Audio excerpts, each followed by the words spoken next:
Fala galera, tudo beleza? Sejam mais uma vez muito bem-vindos aqui à nossa próxima aula do nosso módulo de banco de dados. E hoje então, pessoal, começaremos aí a entrar em realmente desenvolver o nosso projeto de banco de dados, beleza? A gente já conversou, né, nas aulas anteriores que o nosso modelo relacional ele é um modelo aí bem próximo ao nosso projeto de banco de dados. E na aula de hoje então a gente vai trazer esse conceito, né, essa definição do nosso modelo relacional para realmente aí formarmos o nosso projeto de banco de dados, beleza, pessoal? Então, como a gente já comentou anteriormente, né, a SQL aí vai nos proporcionar, né, esse conjunto de comandos da SQL vai nos proporcionar trazermos, então, aquele mapeamento que a gente fez no modelo relacional para, de fato, ali inserir no nosso banco de dados e, consequentemente, criar o nosso projeto, certo? Dentro da SQL, então, como a gente já também mencionou aí nas aulas anteriores, a gente tem dois principais conjuntos de comandos para que isso aconteça, né? O primeiro seria a linguagem de definição de dados, ou a nossa DDL, né? Que são aí os conjuntos de comando que a gente utiliza para definir e gerenciar a parte do nosso esquema do banco de dados. Ou seja, por meio da DDL, a gente vai, então, criar nossas tabelas, nosso banco de dados, editá-los, excluí-los, enfim. Vamos trabalhar por meio da DDL com toda essa parte do esqueleto, do nosso esquema do banco de dados, beleza? Por meio, então, da linguagem de manipulação de dados, ou a nossa DML, a gente vai, então, conseguir consultar, inserir, atualizar e remover as informações relacionadas aí às nossas instâncias do banco de dados. Ou seja, por meio da DML, a gente vai conseguir manipular, né? Consultar, inserir, editar, excluir os nossos dados das nossas colunas, das nossas tuplas, ou seja, das nossas instâncias do banco de dados. Focando então, pessoal, nessa aula aqui, a parte de DDL, que é a nossa linguagem de definição de dados, né? Aqui a gente vai ter então uma série de um conjunto, né, com vários comandos aí, dentre eles os principais aí a gente tem o create, o alter, o drop e o truncate, beleza? O create então ele é utilizado aí para criar objetos, como por exemplo um banco de dados ou uma tabela. Então se eu quero criar ali meu banco de dados ou adicionar novas tabelas no nosso banco de dados, a gente então vai utilizar o comando create. Temos também o comando alter, né, pessoal? O alter é utilizado para modificar e renomear elementos de uma tabela em um banco de dados existente. Então, se a gente quer adicionar ou alterar, né, colunas, remover tipagem ali também, refatorar as tipagens ali, né, do nosso domínio de cada coluna, também a parte de chave, a gente vai tudo utilizar então o nosso comando alter, beleza? O nosso comando drop, né, como o próprio nome sugere aí, ele é utilizado para remover um banco de dados ou uma respectiva tabela do nosso banco de dados. E por fim aí o comando truncate, ele é utilizado então para quando a gente quer remover todos os registros, todas as nossas tuplas ali de uma determinada tabela. Então vamos exemplificar um pouquinho aqui, pessoal, para ficar mais fácil aí para entendermos esses comandos, né? Então como que a gente faz para criar um novo banco de dados? Então eu vou utilizar o comando create database, ou seja, queremos criar um novo banco de dados com um determinado nome. Aqui, por exemplo, o banco de dados my database. Como então que a gente faz aí para adicionar, né, a partir desse banco de dados que a gente criou? Como que a gente faz então para adicionar uma tabela? Eu quero adicionar lá as tabelas aluno, disciplina, professor, exemplos, né? Ali num contexto aí de um banco de dados de uma universidade, né? Como que a gente faz então para criar uma nova tabela? A gente vai utilizar então o comando create table, o nome da tabela que a gente quer, e entre parênteses a gente vai colocar então todos os atributos, né? Lembra o que é atributo? Aluno, quais os atributos? Nome, RA, data de nascimento, então são os atributos, são as colunas das nossas tabelas, beleza? Seguido aí, em cada atributo a gente coloca o tipo dele. O tipo, lembra do nosso domínio, né? Se ele é inteiro, se ele é do tipo data, se ele é do tipo texto. Então esse é o tipo que a gente vai adicionar. Seguido aí por possíveis, né, restrições desse atributo. Então a gente vai falar um pouquinho na sequência o que são esses tipos e restrições de cada um desses atributos.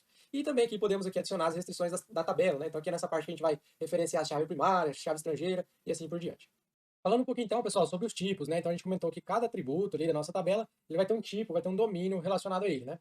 Então em relação aos tipos, eles podem aí ser do tipo string, né? Tipo texto, tipo numérico, tipo de data, também o tipo blob, que iremos ver aqui na sequência. E falando um pouquinho então aqui inicialmente do tipo string, né, pessoal, do tipo textual. A gente tem aí alguns tipos, lembrando que esses tipos aqui, eles podem variar, né, e geralmente eles são distintos aí dependendo do banco de dados que a gente está utilizando, tá, pessoal? Então eu deixei até aqui no caso do nosso MySQL, deixei aqui a documentação como referência. Então antes de mais nada é sempre legal ali, dependendo de qual SGBD que a gente está utilizando, dar uma olhadinha ali na documentação para verificar quais são os comandos respectivos, beleza? Mas falando aqui do nosso MySQL, né, temos o char e o varchar, que são dois bastante utilizados, né? Qual que é a diferença entre eles, pessoal? O char, ele tem um tamanho fixo, né? Então vamos dizer assim que a gente quer incluir um campo, sei lá, um campo do tipo um atributo CPF. O CPF, ele vai ter 11 caracteres, porém não pode ser menos que isso, tem que ser exatamente 11. Então o ideal é que usamos o tipo char. Já o varchar, a gente consegue colocar então o tamanho máximo dele, né, informar o tamanho máximo dele, porém esse tamanho pode ser variável, né? Então se for um CPF colocado tipo varchar, ele vai ser de 0 até 11 ali, né? Então eu posso ter 1, 2, 3, até 11, né, caracteres, variando esse tamanho então do valor daquela coluna, beleza? Também temos aí os tipos time text, text, medium text, long text, e basicamente a diferença entre eles é o tamanho, tá, pessoal? A quantidade de caracteres que eu posso ter e vou ter naquele atributo. Então o ideal é sempre que a gente utilizar conforme nossa necessidade, né? Então, conforme nossa análise ali, a gente vai verificar qual o tipo ali satisfaz melhor a nossa necessidade, a necessidade daquele atributo, beleza?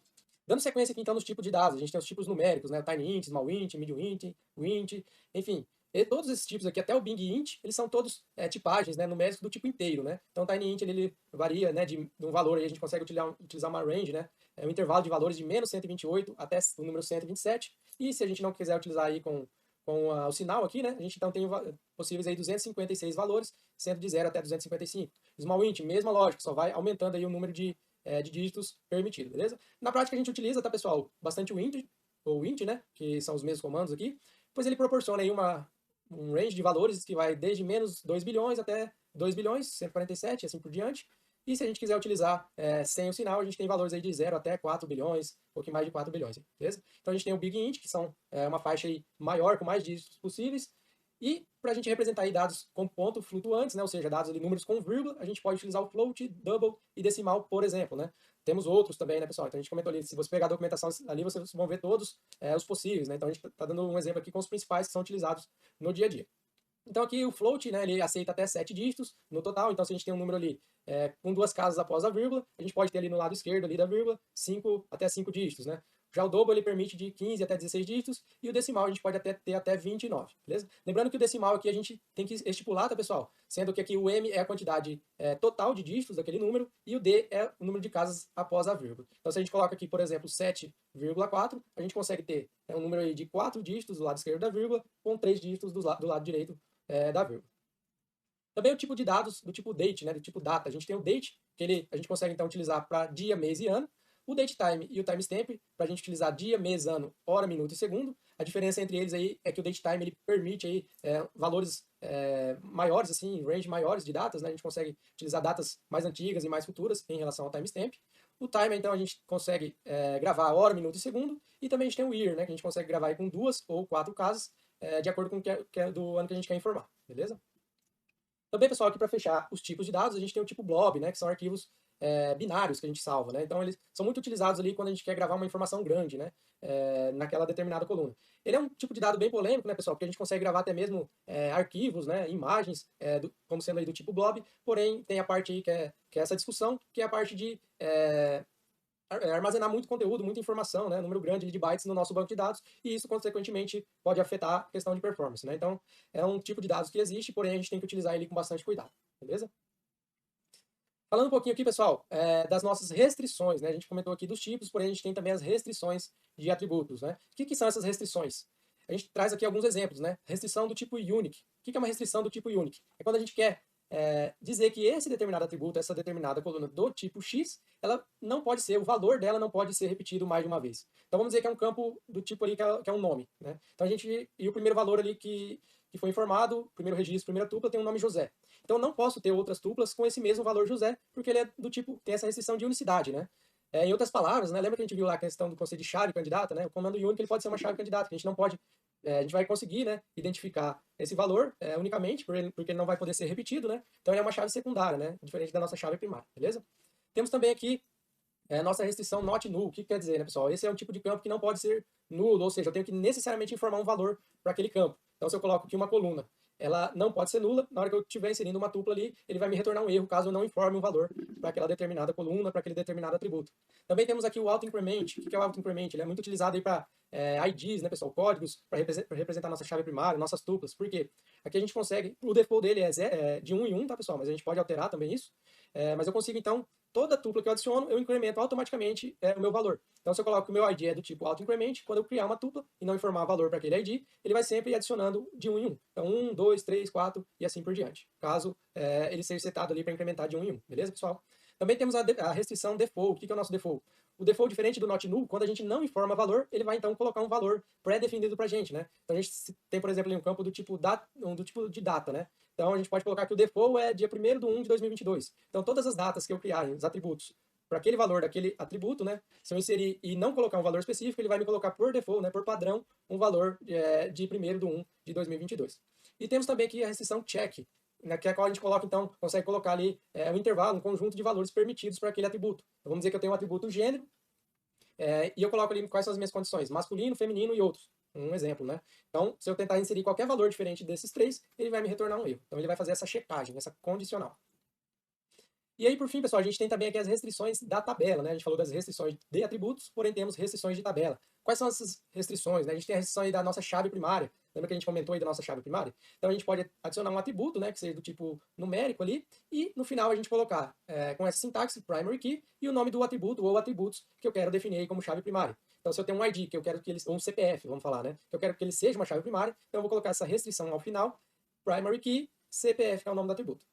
E também podemos utilizar ali os comandos check e unique, tanto ali a nível de atributo, como sendo restrição de tabela também. Então, por exemplo, aqui no unique, eu consigo colocar aqui os atributos nome, e sei lá, não é um exemplo tão legal, né? Mas o nome e a data de nascimento eles sejam únicos. Então, nesse caso, toda vez que eu tentar inserir aquela combinação de valores, e elas já existam em outras tuplas, eu vou retornar um erro, então, porque esses dois atributos são do tipo unique, beleza? E também temos aqui o nosso exemplo aí de chave estrangeira, né, pessoal? A gente pode, então, adicionar a nossa chave estrangeira como sendo uma restrição da nossa tabela. Qual que é o comando aqui que a gente utiliza? A gente vai utilizar, então, o foreign key, o nome do atributo, que é a chave estrangeira, dentro dessa entidade que a gente está vinculando, reference, ou seja, eu estou referenciando a tabela de origem e qual que é o nome deste atributo lá na tabela de origem. Vamos pegar aqui aquele exemplo aí, entre aluno, curso e disciplina. Então, eu tenho aqui uma tabela de aluno, na qual eu tenho ali o RA, o nome do aluno, então eu vou colocar ali um ID disciplina, né? Então, aqui na chave estrangeira eu colocaria ali foreign key, ID underline disciplina, reference, a tabela disciplina, que é a tabela de origem desse ID, e o nome do atributo PK lá na tabela disciplina, que no caso seria o nosso ID, né? Então ficaria foreign key, ID underline disciplina, reference, disciplina, ID, entre parênteses, beleza? Aqui, além disso, também a gente consegue colocar aqui qual que é a regra que eu quero que aconteça quando eu delete, né, esse registro. Delete ou atualize, né? Então esses tipos eles podem ser restrito, cascade, set null ou set default. O que quer dizer isso, pessoal? Vamos pegar mais um exemplo desse tabela origem. A tabela disciplina, né? Na tabela disciplina eu tenho vinculados ali vários alunos que estão cursando ela. Vocês concordam que de praxe eu não posso remover um aluno, como a gente já comentou, uma disciplina, perdão, se eu tenho algum aluno relacionado a ela. Eu não posso ter um filho órfão de pai no nosso modelo relacional. Então aqui a gente vai colocar qual que é o comportamento que eu quero que aconteça quando eu atualize ou delete uma disciplina, por exemplo, né? Então, por padrão, ele é restrito, ou seja, se eu tentar deletar uma disciplina que eu tenha alunos cursando ela, ele vai me dar um erro. Por quê? Porque existe essa restrição. Porém, eu posso colocar também o tipo cascade. O que vai acontecer nesse caso? Quando eu deletar uma disciplina que tem alunos vinculados, ele vai me deletar, me remover todas as tuplas também lá na tabela de alunos que estão vinculados a essa disciplina. Ou, porém, eu também posso utilizar o set null, né? Então, nesse caso, todos os atributos, todas as foreign key que estão referenciadas lá na minha tabela de aluno, ao invés de remover essas duplas, lá na coluna ID disciplina, ele vai marcar tudo como valor null. Ou eu também posso utilizar o set default, que quando eu remover eu posso aqui colocar algum valor default ao invés de colocar um valor null. Beleza, pessoal? Bom, a gente viu um pouco essa parte mais teórica da linguagem de definição de dados. Na próxima aula, então, a gente vai já ser ali mais, vai abrir nossa ideia do MySQL e já vai praticar aí todos esses comandos aqui que a gente abordou na aula de hoje. Beleza, pessoal? Aguardo vocês. Até a próxima aula.